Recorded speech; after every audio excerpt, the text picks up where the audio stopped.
We are keeping it moving, and we are in the month of National Disaster Preparedness and Prevention, and we are on an awareness campaign that is being orchestrated by the ODPM and the committee for the same when it comes to national disaster preparedness and prevention. And we all have our part to play when it comes to it, and education is key. Yeah, and what they've been doing actually, well, we spoke to Major General Rodney Smart last week, I believe it was, when we launched the campaign. And what they said they're doing is they're starting with the individual and the family. So I know last week they would have dealt with that. And then this week it's supposed to be civil society, I believe, and then they're going to move on to the community. So they have tiers. Public and private sector awareness, because everybody has a role to play. That's right. So it's only right that everybody understands what their role is and how they can do their best to support and to help the ODPM manage whatever I'm so grateful for this. Yeah. I'm so grateful for this. So for all the people who live on the riverbanks and for all the people who live in places where natural water courses, normally run, and for all the people who build where they're not supposed to, y'all need to listen to this. Yep, and we have two guests who are with us via Zoom. One is Hamid Hazmat, who's a disaster management coordinator of the Shogunas Borough Corporation, and Samoya Sandiford Baisden, who is an HR analyst at the ODPM. Good morning and welcome. Pleasant good morning. Thank you. And thank you for being with us this morning. So first things first, you started the awareness campaign and you have been engaging in public education, and we are 1 week in. So first off, let's find out how the last week went.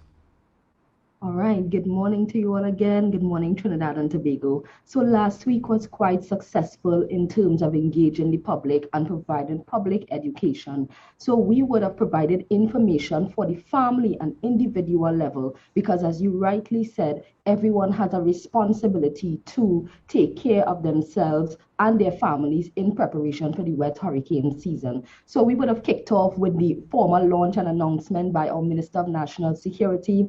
And then on Saturday, we started off with the 7 things to do before the wet hurricane season. We went into the wet hurricane season guide, right, which is a critical document, a 22-page document actually that you can access on our website, right, to be able to prepare you sufficiently for the wet hurricane season. We went into lightning safety.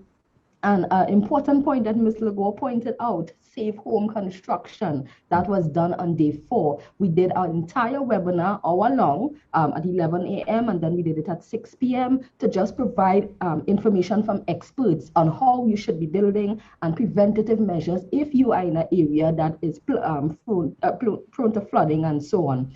We also had hazards around your environment to identify different things that you can take note of, like fixing your roof, trimming your trees around your home and those things. And then on the 6th day, we did the emergency kit, how to prepare it. And on the last day was actually advertising for the evacuation challenge. So that is how week 1 would have gone.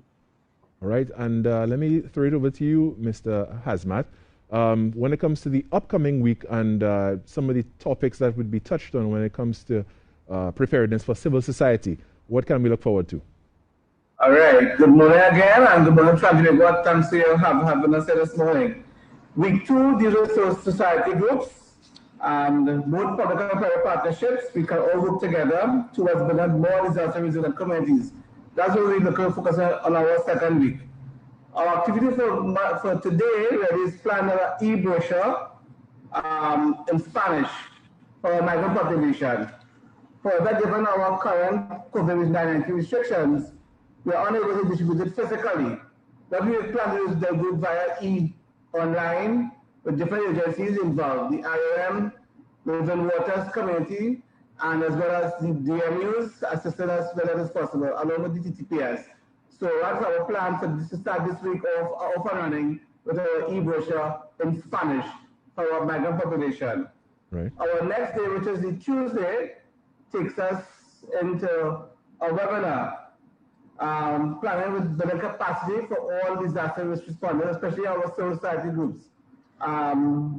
Red Cross, Triangle Blind Welfare League, Triangle Hearing Impaired, all part of this grand webinar planning. And to let you know, our response has been extremely good so far, very, very good so far. So the webinar is planned for Tuesday at 9 a.m. to 3 p.m. Then on Wednesday, we're looking at to do We've partnered with group number 4, who you'll get later on during the course of next week, with Trinidad Government Service, wet season hurricane approach. They have forecast for 2021. That's planned for Wednesday. Thursday's Eve public holiday. What we're going to do on Thursday is do a tip of the day to tell the public what's happening with us. Then on Friday is our grand affair, which can't come up this Friday, unfortunately, our spoken competition 2021. Right. We, as persons are now at home, they have more time to do their work and present it us by 20th of May. After which we will do the judging and have prizes to give out to those persons who so qualified. So that's our grand affair, spoken competition 2021. At this time, I want to say thanks to my vice chair, Mr. Omari Samuel, for giving us that great inspiration to do the competition. And of course, we have exciting prizes to give out. So that's for my week. All right. So Society Group. Thanks. All right. So that's a lot to look forward to. And please just give us a reminder of how the public can participate or how the public can gain access to the sessions that you just outlined. Everything will be online via the ODPR website, also via the Ministry of Development website as well.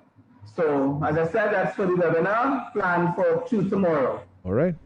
Well, with that, I want to thank via various ministries as well. Ministry of Social Development, Ministry of Community Development, my ministry, Rural Development Government, and the ODPR's website as well. All right. Well, with that, I want to thank my two guests, Mr. Hamid Hazmat, who's a Disaster Management Coordinator, Shogunas Borough Corporation. I want to thank you as well, Samoya Sandiford Baisden, HR Analyst with the ODPM. And again, you could just go on the ODPM's website and you could tune in, get more information as well, and, participate in the series as well. We're going to take a short break and we're going to come back. We still have much more for you, so stay right here with us on In Our Morning Show. They can't take it from you like that. Yeah.